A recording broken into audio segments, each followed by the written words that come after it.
Hello hello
hello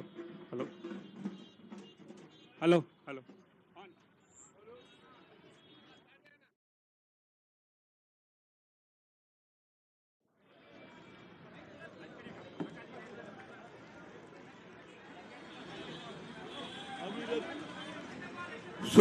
సోదరులారా, బయట సోదరులారా, సోదరిమణులారా, ఈరోజు అతి పవిత్రమైనటువంటి దినం. భారతదేశంలో 21st సెంచరీకి తీసుకుపోవాలని ఆలోచన చేసి 21 నుంచి 18 ఏళ్ల యువకులకి అవకాశం ఇచ్చిన ఏకైక నాయకుడు రాహుల్ గాంధీ, భారత రత్న. ఆయన జన్మదినం 80వ సంవత్సరం. ఆయన పుట్టినరోజు సందర్భంలో వేదికపై ఉన్నటువంటి ముఖ్యమంత్రి గారు, అదేవిధంగా డిప్యూటీ సీఎం బట్టి విక్రమార్క గారు, జగ్గారెడ్డి గారు, అదేవిధంగా నాగేందర్ గారు, ఆమీర్ అలీ ఖాన్ గారు, అదేవిధంగా అనిల్ కుమార్ గారు, మరి భువనగిరి ఎంపీ గారు, అదేవిధంగా రోహిన్ రెడ్డి గారు, వేదికపై ఉన్నటువంటి అందరికీ పేరు పేరున నా హృదయపూర్వక ధన్యవాదాలు. ఎందుకంటే ఇవాళ పిల్లలు వర్షం నిన్నటి నుంచి రాత్రంతా పడ్డది, అయినా పిల్లలకు ఎలాంటి ఆలోచన ఉన్నది. తల్లిదండ్రులకు చెప్పి మేము ఇవాళ స్కూల్కి పోము, మేము రాజీవ్ గాంధీ గారి జన్మదినంలో పాల్గొంటాం, దానికి ముఖ్యమంత్రి వస్తున్నాడు అని వాళ్ళందరూ కూడా, కానీ ఆ వాళ్ళ దేవుడిని కూడా నా హృదయపూర్వక ధన్యవాదాలు. నేను అనుకున్న ఇవాళ ఫంక్షన్ కాదు, వర్షం పడుతున్నది, అయినా తల్లిదండ్రులు కూడా ఓపిక చూడండి, పిల్లలను పంపించారు, స్పోర్ట్స్ మెన్స్ వచ్చారు. కనుక నా ఉద్దేశంలో అందరు కూడా ఈనాడు రావడానికి కారణం ఒకటే, ఏమైంది రాజీవ్ గాంధీ చేసిన అభివృద్ధి, రాజీవ్ గాంధీ ఆలోచన 21st సెంచరీకి తీసుకుపోయాడు. అదేవిధంగా ఏషియన్ గేమ్స్ చేశాడు. ఇలా నరేంద్ర మోడీ సంవత్సరానికి 2 కోట్ల ఉద్యోగాలు అన్నాడు. కానీ రెండు కూర్చో జగంటే కింద కూర్చుంటే బెస్ట్. ఎందుకంటే అందరు కూర్చోవాలి. తెల్ల బట్టలేదా మన పిల్లలు కూర్చోలేదా? నిలబడొద్దురా భయ్, కూర్చోండి. ఆ వెనకాల ఉన్న ఆ స్కూల్ పిల్లల్ని అందరినీ నీడకి ఇట్లా పెంచుకోరు, ఎండకున్నారు. ఆ ఎండకున్న వాళ్ళందరినీ ఇట్లా నీడకి తీసుకోండి అనిల్. మా ముఖ్యమంత్రి గారు ఎలాంటి ఆలోచన చూడు, పిల్లలను ముందుకు రమ్మంటున్నాడు. అంటే రాజీవ్ గాంధీ కూడా యంగర్ జనరేషన్ కు అవకాశం ఇచ్చాడు. కాబట్టి మీరందరి ముందుకు రండి అమ్మా, రండి పాప, రండి కూర్చోండి ఎవరైతే ఉన్నారో. రైట్. అంటే నా ఉద్దేశంలో రాజీవ్ గాంధీ చేసిన అభివృద్ధి నేను అనుకుంటా, బహుశా ఇందిరాగాంధీ భూ సంస్కరణ అమలు చేసిన, రాజీవ్ గాంధీ యంగర్ జనరేషన్ కు అవకాశాలు ఇచ్చిన, అదేవిధంగా సాఫ్ట్వేర్ హార్డ్వేర్ రావడానికి టెలికామ్ ను ఇంప్రూవ్ చేసిన, చాంపియన్ పెట్టి దాంతో కూర్చొని పెట్టి బయట జావు, ఏం పర్వాలేదు. అచ్చా రైట్, కుర్చీలో పడుతుంది. ఏదైనా మీ పిల్లలందరికీ తెలియాలి. మా ముఖ్యమంత్రి ఎంత హుషారున్నాడు చూసినా, మీ అందరితోటి కలవాలి, మీరు ప్రేమ చేయాలి, మీరు బాగా చదువుకోవాలి, డాక్టర్లు కావాలి, ఇంజనీర్లు కావాలి, అదేవిధంగా శాసనసభ్యులు కూడా కావాలి, ఎమ్మెల్యేలు కావాలనే ఆలోచన ఉన్నారు. ఏదైనా లాస్ట్ ఇయర్ అది ఇయ్యమ్మా పాప, ముఖ్యమంత్రి గారికి ఒక వినతి ఇస్తున్నా. ఎందుకంటే international badminton player Thomas cup 2022లో గత 30 ఏళ్ల నుంచి ఎప్పుడు గెలవలే విష్ణువర్ధన్ గౌడ్ అనే అబ్బాయి గెలిచాడు. రాష్ట్ర ప్రభుత్వం పిలిచింది, లెటర్ ఇచ్చింది, ఆ తర్వాత ఇంకొక పైసా ఇవ్వాలి. ముఖ్యమంత్రి గారు న్యాయం చేయాలి, ఇది తప్పనిసరిగా చూస్తారు. అదేవిధంగా లాస్ట్ ఇయర్ మన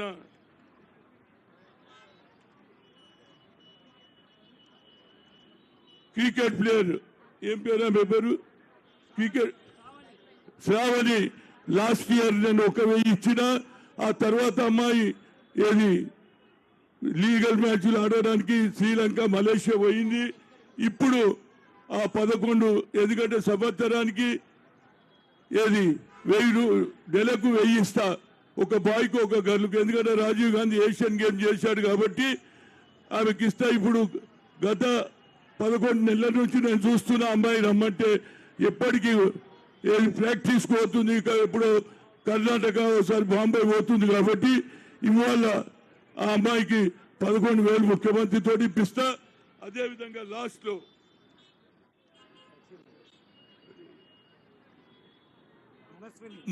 మనశ్రీ ఖోఖో, ఆ తర్వాత సచిన్ హ్యాండ్బాల్ ఇండియా, వీళ్ళిద్దరు కూడా లాస్ట్ లో ఇస్తారు. అంటే నా ఉద్దేశం ఏంటంటే ఇవాళ ప్రభుత్వాలు వస్తాయిపోతాయి, కానీ మా ముఖ్యమంత్రి గారు ఇచ్చిన మాట నిలబెట్టుకొని రైతులకు రుణమాఫీ చేశాడు. అదేవిధంగా రాని వారికి కూడా ఇస్తా అంటున్నాడు.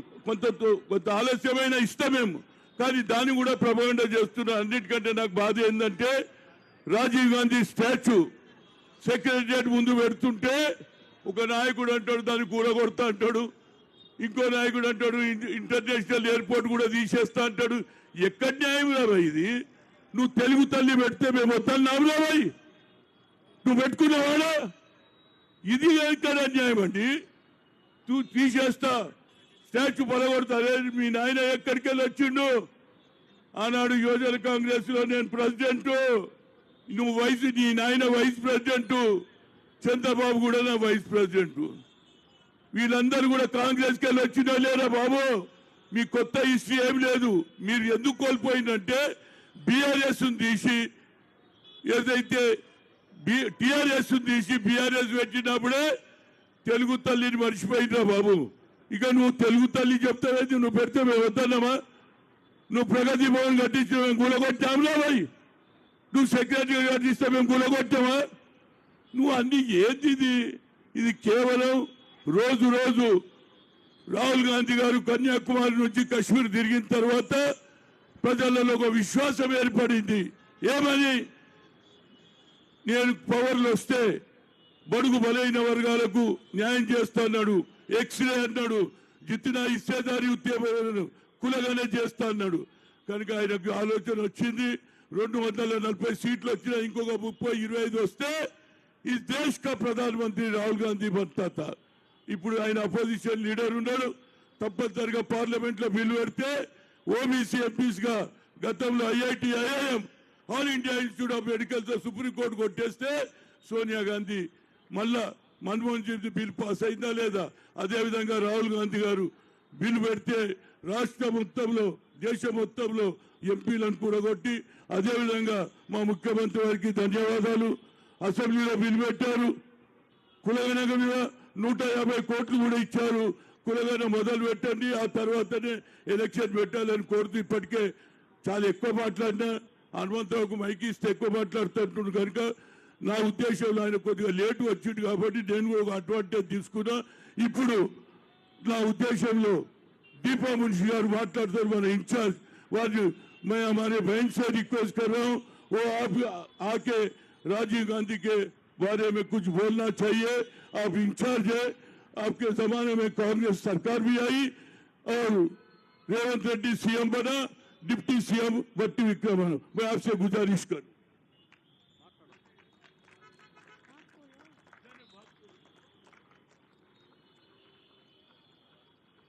सम्मानित मंच और हमारे सामने बैठे हुए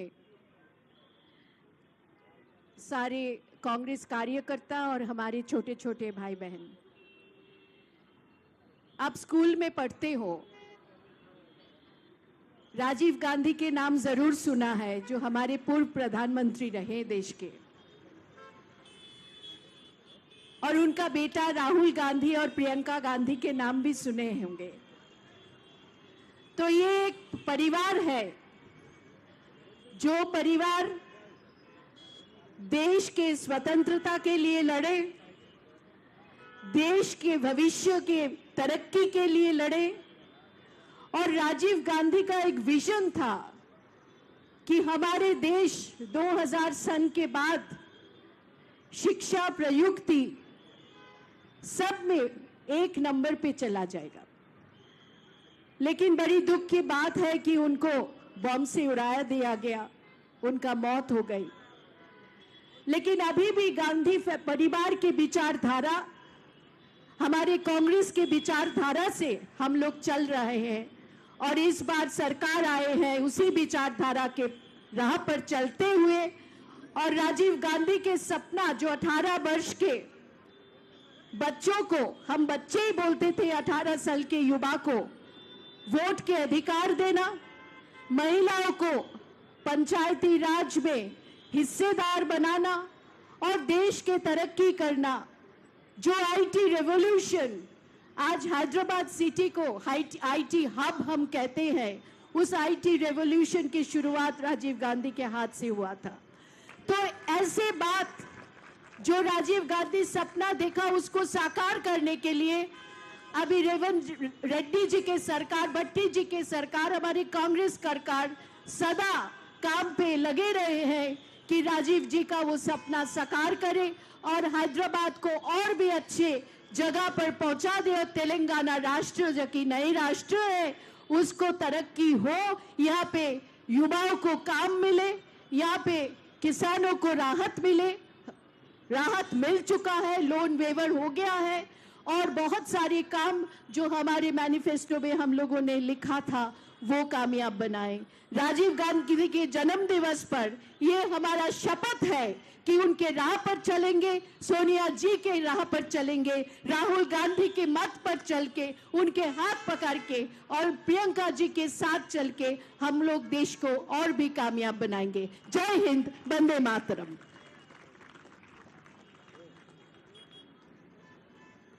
దీపా మనిషి తర్వాత డిప్యూటీ సీఎం గారు మాట్లాడే ముందు నేను ఒక మాట చెప్పదలుచుకున్నాను. ఎందుకంటే ఖమ్మంలో राहुल गांधी गाరు और इंदिरा गांधी जमीन दी है, सो भी वापस ले ली है। वो असाइन लैंड हो या दुन्ने वार के भूमि हो, ना रिक्वेस्ट రాహుల్ గాంధీ అన్నది ఇప్పటి వరకు కూడా కీసర దాయరులో ఆల్మోస్ట్ 94 ఎకరాలు హరిజనులు వేసి దాని మీద మిగతా భూమి అన్ని ఇస్తే వాళ్ళ పిల్లలు బాగుపడతారు. ఎందుకంటే మా ఏది పీపుల్ మార్చ్ లో చెప్పిండు బట్టి విక్రమార్క, జిస్కా జమీన్ ఉస్కు, ఎవరి భూమి వారికే అన్నారు. కాబట్టి మొదలు ఈ భూమి పని చేస్తే మనకు రాహుల్ గాంధీకి రెస్పెక్ట్ ఇచ్చినట్టు అవుతుంది, వాళ్ళ కుటుంబాలు కూడా బాగుపడతాయని చెప్తూ ఇప్పుడు బట్టి విక్రమార్క గారిని మాట్లాడమని కోరుతున్నాను.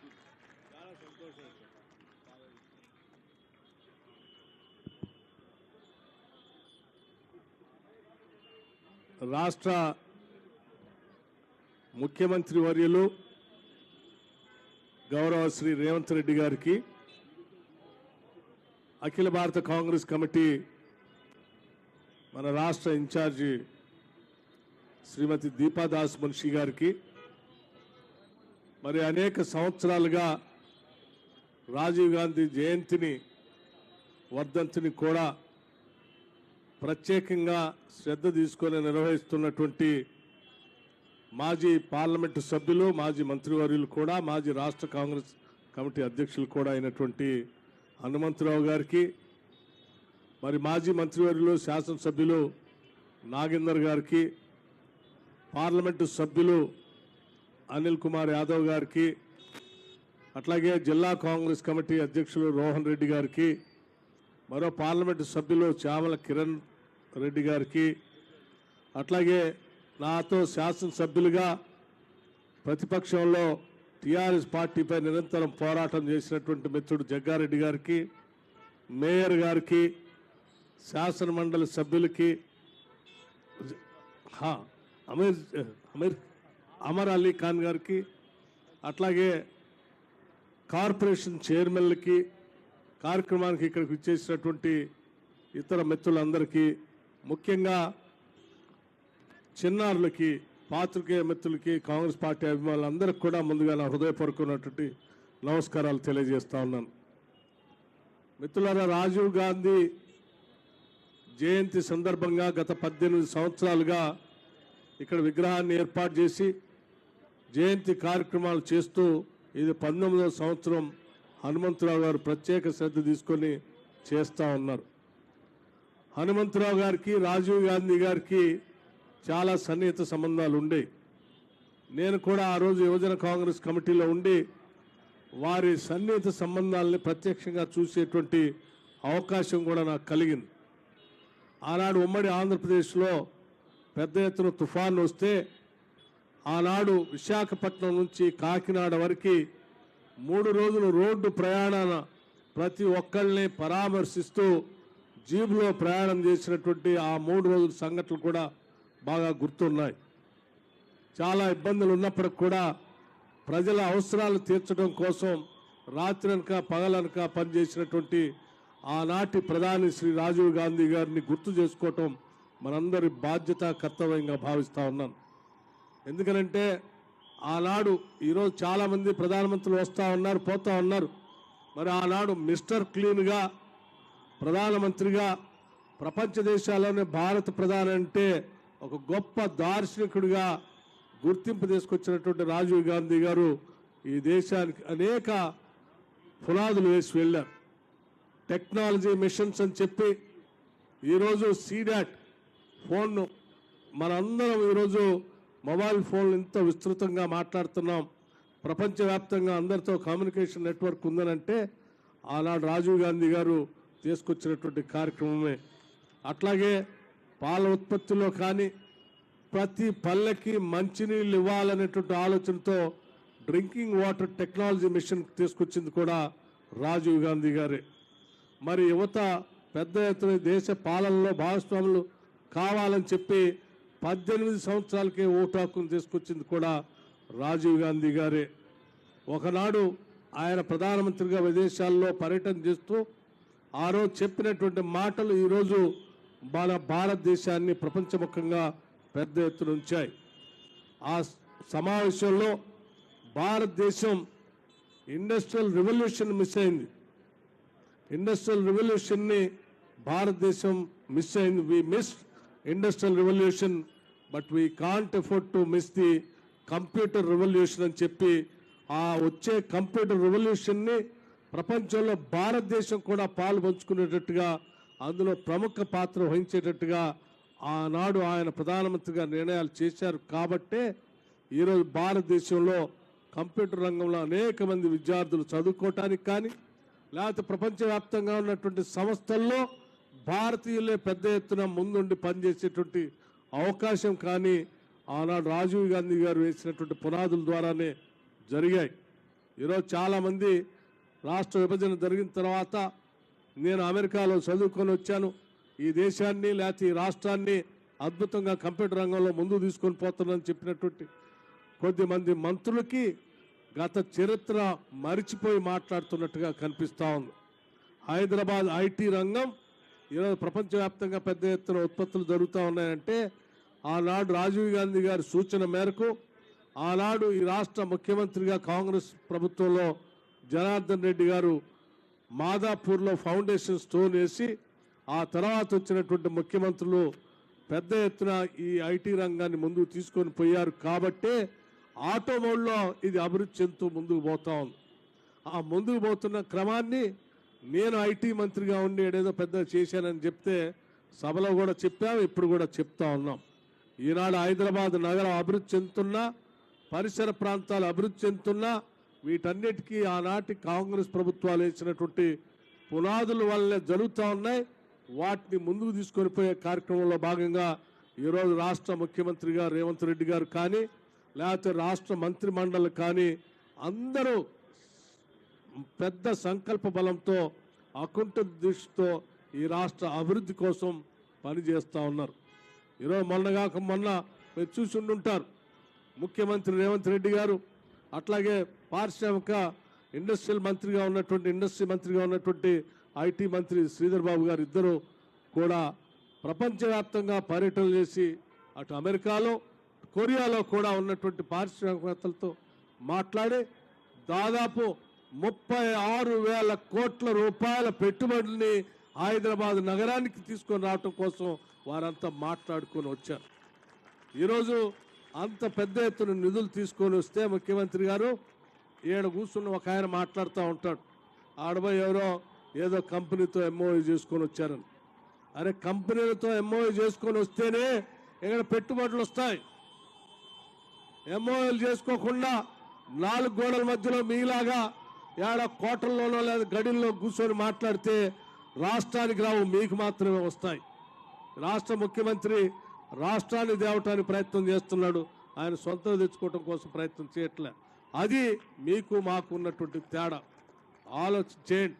ఈరోజు హైదరాబాద్ నగరంలో మీరు ఆక్రమించినటువంటి చెరువుల్ని, కుంటల్ని, భూముల్ని అన్నిటిని కూడా తొలగించి హైదరాబాద్ నగరానికి ఒక అద్భుతమైనటువంటి నగరాన్ని అందించాలనేటువంటి ఆలోచనతో హైడ్రాని పెట్టి ఆక్రమించిన చెరువులన్నింటినీ తొలగించిన నగర ప్రజలకి కానుకగా ఇవ్వబోతా ఉన్నారు. ఇదంతా ఈ రాష్ట్ర ముఖ్యమంత్రి, ఈ కాంగ్రెస్ ప్రభుత్వం, ఇందిరమ్మ రాజ్యం ఆలోచన చేసేటువంటి విధానం. ఈ రాష్ట్రంలో కేవలం పరిశ్రమలే కాదు, వ్యవసాయం కూడా అభివృద్ధి చెందాలని దాదాపు 72,000 కోట్ల రూపాయలు వ్యవసాయ రంగానికి బడ్జెట్లో నిధులు కేటాయించి 31,000 కోట్ల రూపాయల్ని ఈ దేశ చరిత్రలో ఎవరూ చేయని విధంగా ఈరోజు రుణమాఫీ చేసి ముందుకు పోతా ఉంటే సిగ్గు ఎగ్గు లేనటువంటి ఆనాటి పాలకులు 10 ఏళ్ళు కనీసం ₹1,00,000 కూడా రుణమాఫీ చేయలేనటువంటి వాళ్ళు రోజు ఏదో పత్రికలు ఉన్నాయి కదా అని అడ్డగోలుగా మాట్లాడుతూ ఉన్నారు. ఈరోజు ప్రజలు గమనిస్తూ ఉన్నారు.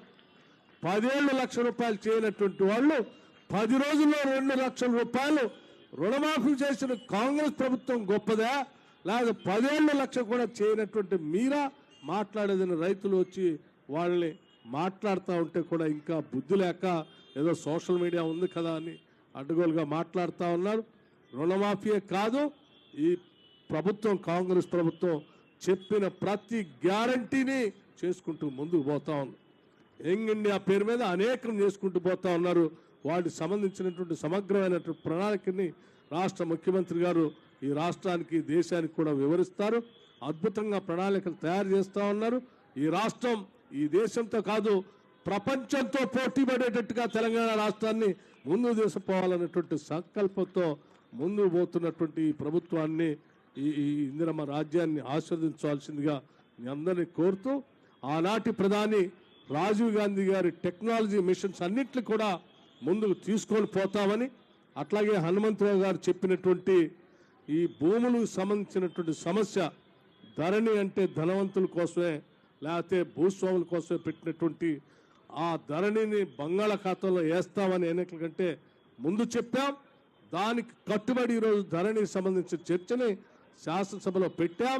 చర్చ విస్తృతంగా జరిగిన తర్వాత నిర్ణయం చేస్తామని కూడా మీ అందరికీ తెలియజేస్తూ, ఆనాటి కాంగ్రెస్ ప్రభుత్వాలు ఇందిరమ్మ రాజ్యంలో పేదలకు పంచినటువంటి భూములన్నింటినీ కూడా తిరిగి తప్పకుండా పేదలకే ఇస్తామనేటువంటి మాటని ఆనాటి కాంగ్రెస్ ప్రభుత్వం స్పష్టంగా మేనిఫెస్టోలో మేము పెట్టడం కాదు హామీలు ఇచ్చాం. వాటన్నిటిని కూడా అనేక జిల్లాల్లో ఆనాడు ప్రభుత్వాలు పంచిన భూములన్నింటినీ కూడా తిరిగి వాళ్ళకి ఇస్తామని కూడా చాలా స్పష్టంగా మీ అందరికీ చెప్తూ, హనుమంతరావు గారికి కూడా మాటిస్తూ సెలవు తీసుకుంటున్నాను. జై హింద్, జై కాంగ్రెస్. మిత్రులారా, ఒకటి నేను మర్చిపోయినా, ఎందుకంటే ముఖ్యమంత్రి గారు విదేశాలలో పోయి వచ్చినాక ఇవాళనే మొదటిసారి కలుస్తున్నా. ఇప్పుడు బట్టి మాట్లాడిన తర్వాత ఇతర దేశాలలో యూకే, అమెరికా, లండన్లో పోయి కొన్ని వేల మందికి ఉద్యోగాలు వచ్చే అవకాశం ఇచ్చారు. ఇదంతా ఎందుకు? రాహుల్ గాంధీ, సోనియా గాంధీ, అందుకంటే ముఖ్యంగా రాజీవ్ గాంధీ. ఇలా ప్రతి ఒక్కరి చేతిలో ల్యాప్టాప్ ఉన్నదా, టక్ టక్ టక్ టక్ టక్ టక్ టక్ టక్ కొట్టి సంపాదిస్తున్నా లేదా? సెల్ ఫోన్లు వచ్చినాయి. ఇంతకుముందుకి ఇవిడికెళ్ళి సూర్యాపేట మాట్లాడి రాకపోతుంటే ఇప్పుడు జాడు కొట్టే మా సఫాయి కర్మచారి కూడా మొగంతో మాట్లాడుతుంది. ఏడున్నావంటే వాడు పెట్టిన ఇంకా 3 గల్లీలు ఊడబాలేదు. ఇది డెవలప్మెంట్. ఏదైనా ఇతర దేశాలలో పోయి ఆయన శ్రీధర్ బాబు ముఖ్యమంత్రి గారు పోయి మన హైదరాబాదును పెద్ద ఇండస్ట్రీ, ఆయన ఇంకోటి కూడా అన్నాడు, నాదేదో కర్ణాటక, తమిళనాడుతో పోటీ కాదు, ప్రపంచ దేశాలతోటి పోటీ అన్నాడు. అంటే ఇక చూడు, అందరికీ ఉద్యోగాలు వస్తాయా లేదా? ఏమిటంటే వస్తాయా? మన ముఖ్యమంత్రి పని చేస్తాడు, మీకు కూడా లాభం అవుతుంది. డాక్టర్లు, ఇంజనీర్ కావాలి, మంచిగా చదువుకోవాలి. అందులోకెళ్ళి ఒకరు వచ్చి ఎమ్మెల్యే సీటు కూడా కావాలని కోరుతూ, మా మిత్రుడు ముఖ్యమంత్రి గారు మాట్లాడే ముందు ఈ ఇద్దరికి ఇచ్చిన తర్వాత ఆయన అన్ని విషయాలు మాట్లాడతాడు. మానశ్రీ కోకో రా బేटे, మానశ్రీ కావోలో పోయి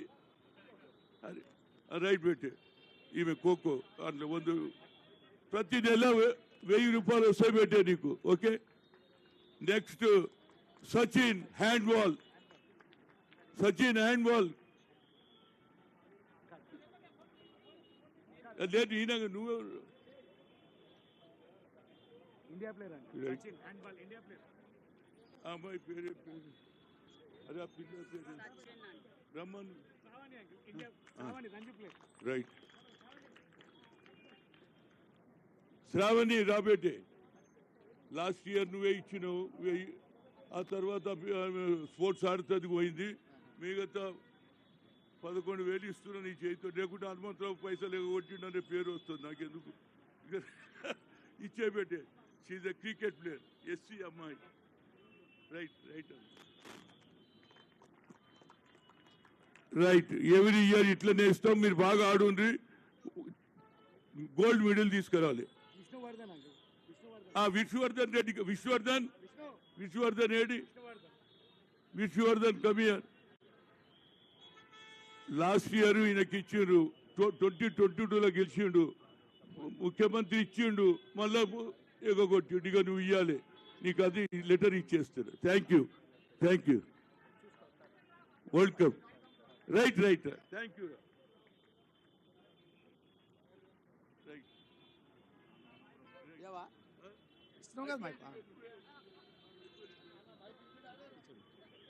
తీసుకున్నా.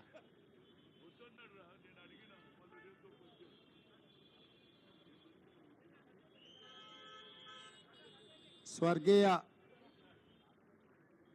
శ్రీ రాజీవ్ గాంధీ గారి 80వ సంవత్సర జయంతి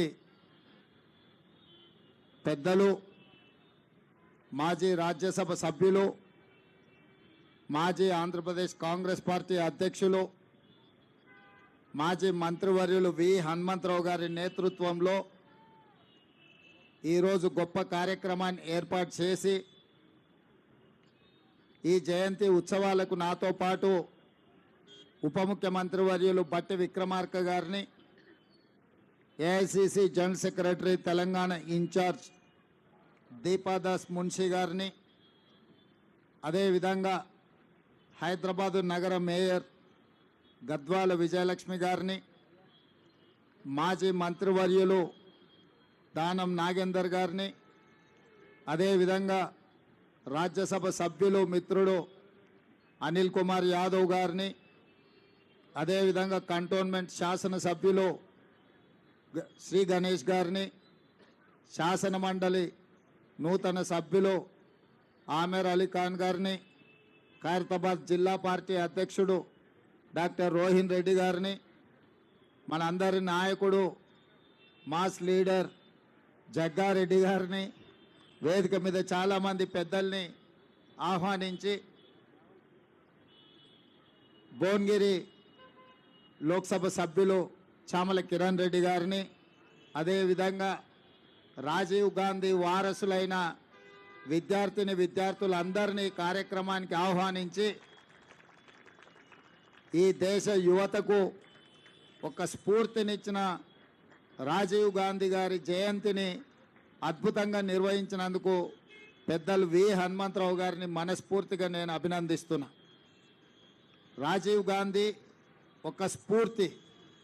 రాజీవ్ గాంధీ గారు సమూలమైన మార్పులకు, విప్లవాత్మక చైతన్యానికి వారు ఆదర్శంగా నిలబడి ఈ దేశంలో పెద్దలు బట్టి విక్రమార్క గారు చెప్పినట్టు పారిశ్రామిక విప్లవం కొంత వెనుకబడ్డ కంప్యూటర్ విప్లవంతోనే కోట్లాది మందికి ఉద్యోగ ఉపాధి అవకాశాలు వస్తాయి, భారతదేశము ప్రపంచంతో పోటీ పడుతుందని గుర్తించి 1980 దశకంలోనే ఈ దేశానికి కంప్యూటర్ని, ఈ దేశానికి సాంకేతిక నైపుణ్యాన్ని, అదేవిధంగా టెలికాం రంగాన్ని ఈ దేశానికి పరిచయం చేసిన గొప్ప స్ఫూర్తి ప్రదాత శ్రీ రాజీవ్ గాంధీ గారు.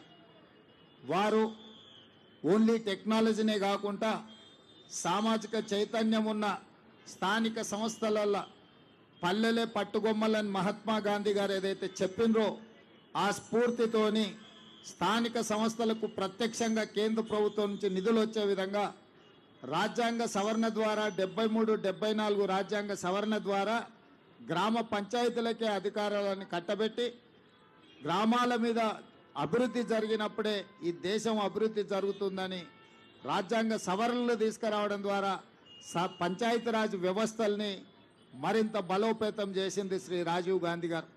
ఇదే కాకుండా కుటుంబంలోనే కాదు, రాజకీయాలలో, స్థానిక సంస్థల్లో మహిళలకు ప్రాధాన్యం ఉండాలి, సమానమైన అవకాశాలు ఉండాలి అని చెప్పి స్థానిక సంస్థలలో మహిళలకు రిజర్వేషన్లు తీసుకొచ్చి మహిళల్ని పొలిటికల్లీ ఎంపవర్ చేసింది శ్రీ రాజీవ్ గాంధీ గారు. ఈరోజు గద్వాల విజయలక్ష్మి గారు మేయర్ అయినా, శ్రీలత గారు డిప్యూటీ మేయర్ అయినా, రాజీవ్ గాంధీ గారు రాజ్యాంగంలో తీసుకొచ్చిన మార్పుల వల్ల మహిళా రిజర్వేషన్ రావడం వల్ల ఈరోజు వాళ్ళు అధికారంలో భాగస్వాములై ఈ దేశ నిర్మాణంలో వాళ్ళు క్రియాశీలక పాత్ర పోషిస్తున్నారు. అదేవిధంగా ఈరోజు ఈ దేశం అభివృద్ధి పదం వైపు నడుస్తున్నది అనంటే ఈ దేశం ఇంత బలంగా ఈ దేశం యొక్క సమగ్రతను కాపాడడానికి రాజీవ్ గాంధీ గారు తన ప్రాణాలను సైతం త్యాగం చేసింది. శ్రీమతి ఇందిరాగాంధీ గారు ఈ దేశ సమగ్రతను కాపాడడానికి వారు అమరులై ఈ దేశం యొక్క సమగ్రతను కాపాడారు. అదేవిధంగా పండిట్ జవహర్లాల్ నెహ్రూ గారు ఈ దేశ స్వతంత్రం కోసం 10 సంవత్సరాలు జైల్లో మగ్గి దేశానికి స్వతంత్రం తెచ్చి మొట్టమొదటి ప్రధానమంత్రిగా ఈ దేశంలో education and irrigation is our priority అని చెప్పి విద్యా యూనివర్సిటీలను తీసుకొచ్చిండ్రు, సాగునీటి ప్రాజెక్టులను కట్టి ఈ దేశాన్ని కరువు నుంచి బయటపడేసిండ్రు. అట్లాంటి వారసత్వంలో వచ్చిన రాజీవ్ గాంధీ గారు, వారి సతీమణి శ్రీమతి సోనియా గాంధీ గారు ఉక్కు సంకల్పంతో 60 సంవత్సరాల తెలంగాణ ఆకాంక్షను, తెలంగాణ రాష్ట్రాన్ని ఏర్పాటు చేయడం ద్వారా వారు మన కళను సాకారం చేశారు.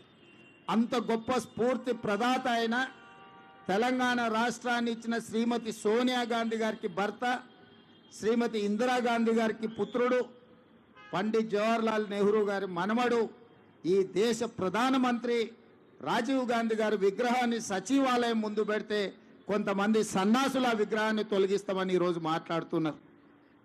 అధికారం పోయినా బలుపు మాత్రం తగ్గలేదు. నీ బలుపు అనగదీసే బాధ్యత ఇక్కడున్న మా కాంగ్రెస్ పార్టీ కార్యకర్తలు తీసుకుంటారని చెప్పి ఈ టీఆర్ఎస్ సన్నాసులకు నేను చెప్పదలుచుకున్నా. ఆ సన్నాసి దుఃఖం బాధ ఏందని నేను కనుక్కుంటే అక్కడ వాళ్ళ అయ్య విగ్రహం పెడదాం అనుకున్నాడట. వాళ్ళ అయ్య పోయేదెప్పుడు, వీడు పెట్టేదెప్పుడు అక్కడ విగ్రహము? ఈ దేశానికి స్వతంత్రం తెచ్చిన కుటుంబము, ఈ దేశం కోసం 2 తరాలు ప్రాణాలు ఇచ్చిన కుటుంబము, ఈ తెలంగాణ రాష్ట్రాన్ని ఏర్పాటు చేసిన కుటుంబము సచివాలయం ముందు కోట్లాది ప్రజలకు స్ఫూర్తిగా అమరవీరుల స్తూపం పక్కన ఈ దేశం కోసం అమరుడైన శ్రీ రాజీవ్ గాంధీ గారి విగ్రహం పెట్టడం సముచితం. అంతేగాని ఉద్యమం ముసుగులో తెలంగాణ రాష్ట్రాన్ని దోసుకొని వేలాది కోట్ల రూపాయలు సంపాదించుకొని వందలాది ఎకరాల ఫామ్ హౌజులు కట్టుకొని తాగుబోతు సన్నాసుల విగ్రహం ఒకవేళ సచివాలయం ముందల పెడితే ఈ పిల్లలకు ఎవరిని ఆదర్శంగా చూపిస్తారు? పొద్దున్న లేస్తే రాత్రి వరకు తాగి ఫామ్ హౌస్లో పొర్లాడే కేసీఆర్ విగ్రహం ఉండాలనా అక్కడ సచివాలయం ముందల? లేకపోతే దేశం కోసం ప్రాణత్యాగం చేసిన రాజీవ్ గాంధీ విగ్రహం ఉండాలన్నా? తెలంగాణ సమాజం ఆలోచన చేయాలి. నిన్నటికి నిన్న సన్నాసి రాజీవ్ గాంధీ విగ్రహం తొలగిస్తే మేము అధికారులకు వస్తే అని అంటుండు. నేను ఒక్క మాట చెప్పదలుచుకున్నా. ఇక నాకు మంచి మాటలు రావు కానీ ఒక్క మాట అయితే చెప్పదలుచుకున్నా.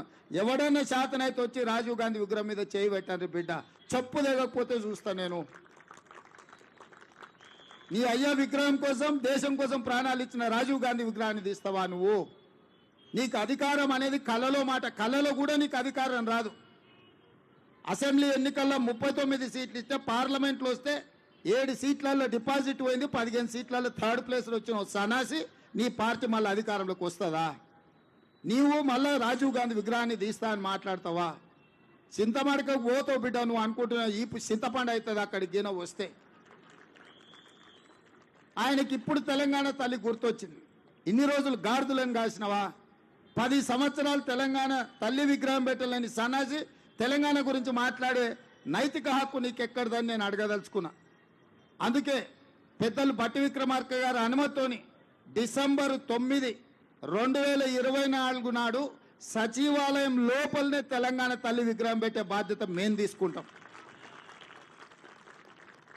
డిసెంబర్ 9, 2009 నాడు యూపీఏ చైర్పర్సన్ శ్రీమతి సోనియా గాంధీ గారి నాయకత్వంలో ఈ దేశ ప్రధానమంత్రి మన్మోహన్ సింగ్ గారి క్యాబినెట్ మంత్రివర్గం శ్రీ చిదంబరం గారు తెలంగాణ రాష్ట్ర ఏర్పాటు ప్రకటనను డిసెంబర్ 9 నాడు ప్రకటించారు.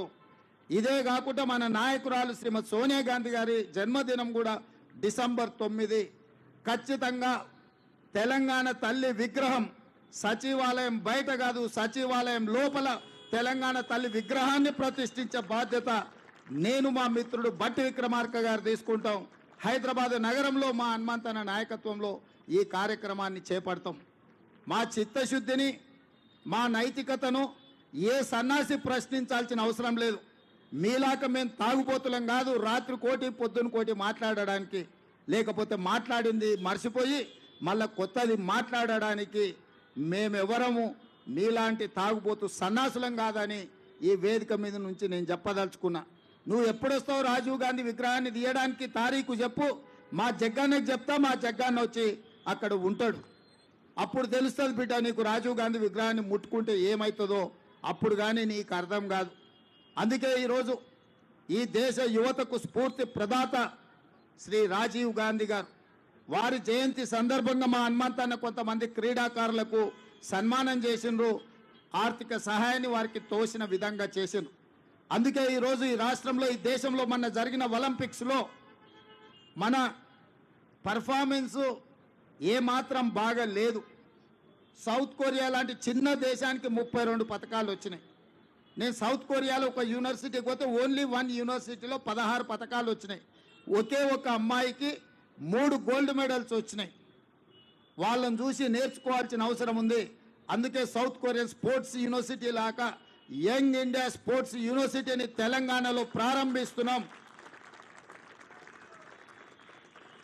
తండాలలో, గూడాలలో, మారుమూల పల్లెల, గ్రామీణ ప్రాంతాలలో ఉన్న క్రీడాకారులను మట్టిలో మాణిక్యాలను వెలికి తీసి రాబోయే ఒలింపిక్స్లో తెలంగాణ నుంచి అత్యధికంగా మెడల్స్ సాధించే విధంగా మేము క్రీడా విధానాన్ని తీసుకురావాలని స్పష్టంగా నిర్ణయించుకున్నాం.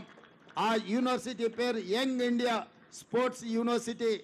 ఎందుకంటే ఒక నూతన రక్తాన్ని ఈ దేశానికి ఆదర్శంగా నిలబెట్టాలని ఇవాళ మా మంత్రివర్గం నిర్ణయం తీసుకున్నది. ఇదే కాదు, SC, ST, BC, minority residential స్కూల్స్కి ఒక ఇంటిగ్రేటెడ్ అకాడమీని నిర్ణయించాలనుకున్నాం. ఆ ఇంటిగ్రేటెడ్ అకాడమీలకు కూడా యంగ్ ఇండియా రెసిడెన్షియల్ అకాడమీ అని చెప్పి మేము పేర్లు పెట్టాలని ఇవాళ మేము నిర్ణయం తీసుకున్నాం. యంగ్ ఇండియా అంటే తెలంగాణకు ఒక యంగ్ ఇండియన్ స్ఫూర్తినిచ్చేది ఇక్కడి నుంచే. కాబట్టి తెలంగాణ నుంచి ఈ యంగ్ ఇండియా అనే పదము 1920 నుంచి 1931 వరకు మహాత్మా గాంధీ గారు స్వతంత్ర పోరాటంలో ఒక పత్రిక నడిపినారు. ఆ పత్రిక పేరు యంగ్ ఇండియా. శ్రీ మహాత్మా గాంధీ గారి స్ఫూర్తిగా ఇవాళ తెలంగాణ రాష్ట్రం యంగ్ ఇండియా స్కిల్స్ యూనివర్సిటీని ప్రారంభించింది. తొందరలోనే యంగ్ ఇండియా స్పోర్ట్స్ యూనివర్సిటీని ప్రారంభించుకోబోతున్నాం. ఆ తర్వాత ఇంటిగ్రేటెడ్ రెసిడెన్షియల్ స్కూల్స్కి కూడా యంగ్ ఇండియా పేరు పెట్టి లక్షలాది మంది తెలంగాణలో ఎస్సీ, ఎస్టీ, బీసీ, మైనార్టీ విద్యార్థులకు ఉన్నతమైన చదువులు చెప్పించి వాళ్ళను డాక్టర్లుగా, లాయర్లుగా, ఇంజనీర్లుగా, సైంటిస్టులుగా మా హనుమంతన్న చెప్పినట్టు వాళ్ళని ఎమ్మెల్యేలుగా, ఎంపీలుగా తీర్చిదిద్దే బాధ్యత కాంగ్రెస్ పార్టీ తీసుకుంటుందని చెప్పి నేను ఈ సందర్భంగా తెలియజేయదలుచుకున్నా. మేమందరం మీకు ఉద్యోగాలు ఇవ్వాలనుకుంటే మా హనుమంతన్న కుర్సే ఇవ్వాలంటున్నాడు మిమ్మల్ని ఎమ్మెల్యేలను చేసి. అందుకే ఈరోజు నేను సూటికి ఒక్కటే మాట చెప్పదలుచుకున్న టీఆర్ఎస్ నాయకులకు, అధికారం కోల్పోయి విచక్షణ రహితంగా అసహనంతోని అర్థం పర్థం లేని మాటలు మాట్లాడితే తెలంగాణ సమాజం నుంచి మిమ్మల్ని సామాజిక బహిష్కరణ చేయాల్సి వస్తుంది. శ్రీ రాజీవ్ గాంధీ గారి విగ్రహం యువతకు ఒక స్ఫూర్తి. ఈ యువత ఈరోజు సాంకేతికంగా రాణించిండ్రు. ఈ దేశంలో లక్షలాది కోట్ల రూపాయల ఆదాయం వస్తుందంటే ఐటీ రంగాల నుంచి ఈరోజు వస్తుంది. అట్లాంటి స్ఫూర్తినిచ్చిన రాజీవ్ గాంధీ గారి విగ్రహం సచివాలయం ముందు అమరవీరుల స్తూపం పక్కన ఉండడం సముచితం. నీ అయ్యా 10 ఏళ్ళు రాష్ట్రాన్ని దోసుకున్న ఒక దొంగ, ఆ దొంగ కోసం అక్కడ విగ్రహం పెడితే తెలంగాణలో ఉన్న వాళ్ళందరూ దొంగలుగా తయారవుతారు ఇట్లాంటి దొంగ విగ్రహం పెడితే. కాబట్టి అట్లాంటి దొంగలకు స్థానం లేదు. అట్లాంటి దొంగలను క్షమించే సమస్యనే లేదు. మా జగ్గానే చెప్తున్నాడు, దొంగలే కాకుండా తాగుబోతులు కూడా తయారవుతారు ఆయన విగ్రహం పెడితే అని. కాబట్టి సచివాలయం ముందల తాగుబోతులకు, దొంగలకు స్థానం లేదు. దేశం కోసం ప్రాణాలు అర్పించిన అమరుడైన శ్రీ రాజీవ్ గాంధీ గారి విగ్రహం అక్కడ పెట్టడం సముచితం. వారి విగ్రహం పెడతాం. రాబోయే 15-20 రోజుల్లో పెద్ద ఎత్తున రాజీవ్ గాంధీ అభిమానులను లక్షలాది మందిని జమ చేసి అక్కడ ఆ విగ్రహావిష్కరణ కార్యక్రమాన్ని చేపడతాం. ఇవాళ చేద్దాం అనుకున్నాం కానీ ఇంకా కొన్ని పనులు పూర్తి కాకపోవడం వల్ల విగ్రహావిష్కరణ చేసుకోలేదు. తొందరలోనే పెద్ద ఎత్తున ఒక పండుగ వాతావరణంలో శ్రీ రాజీవ్ గాంధీ గారి విగ్రహాన్ని సచివాలయం ముందు ప్రారంభించుకోబోతున్నాం. అదేవిధంగా ఈ సందర్భంగా నేను మాట ఇస్తున్నా, డిసెంబర్ 9 నాడు సచివాలయం లోపల తెలంగాణ తల్లి విగ్రహాన్ని ఆవిష్కరించి కాంగ్రెస్ అధికారంలో ఉన్నప్పుడు తెలంగాణ తల్లికి సముచితమైన స్థానాన్ని ఇస్తాం. 10 సంవత్సరాలు తెలంగాణ తల్లి విగ్రహం పెట్టలేని సన్నాసులు గతంలో పాలకులన్న సంగతి కూడా ప్రజలందరికీ తెలిసే విధంగా కార్యక్రమాన్ని ఏర్పాటు చేస్తామని తెలియజేస్తూ ఇంతసేపు ఓపికగా ఉన్న మా విద్యార్థులకు మరొకసారి అభినందనలు తెలియజేస్తూ మీ దగ్గర సెలవు తీసుకుంటున్నా. ధన్యవాదాలు మిత్రులారా. ఒక్క నిమిషం బాబు నిలబడే. ముఖ్యమంత్రి గారు నిజంగా నాకు చాలా సంతోషం. ఎందుకంటే రాజీవ్ గాంధీ ఏషియన్ గేమ్స్ చేశాడు ప్రపంచంలో. ఆ తర్వాతనే స్పోర్ట్స్ ఇంట్రెస్ట్ అయింది. యంగ్ ఇండియా చేస్తున్నాడు, యంగ్ ఇండియా స్పోర్ట్స్. అదేవిధంగా ఉప్పల్ స్టేడియంలో రాజీవ్ గాంధీ స్టాచ్యూ పెడుతున్నా. దానికి మన రేవంత్ రెడ్డి గారికి అదేవిధంగా బట్టి విక్రమ్ రిక్వెస్ట్ ఏంటంటే, రాజీవ్ గాంధీ గారు చనిపోయినప్పుడు యాషెస్ నాకు ఇచ్చారు, నేను గోదావరిలో కాదు. అదేవిధంగా ప్రియాంక గాంధీ తోటి ఆమె విగ్రహం ఆవిష్కరణ చేయాలి. అయినాక ఇదే నీ బాధ్యత. ఇంతకుముందు కూడా ఇది జ్యోతిరావు ఇది కూడా పెట్టి ఉంటున్నా. ఇది ఇద్దరు కలిసి చెప్తేనే వస్తుంది, ఎందుకంటే నాకు నడవదు కదా, నీదే నడుస్తుంది. Right, thank you, thank you. Right right, mellea mellea mellea. Gold medal right. దాంట్లో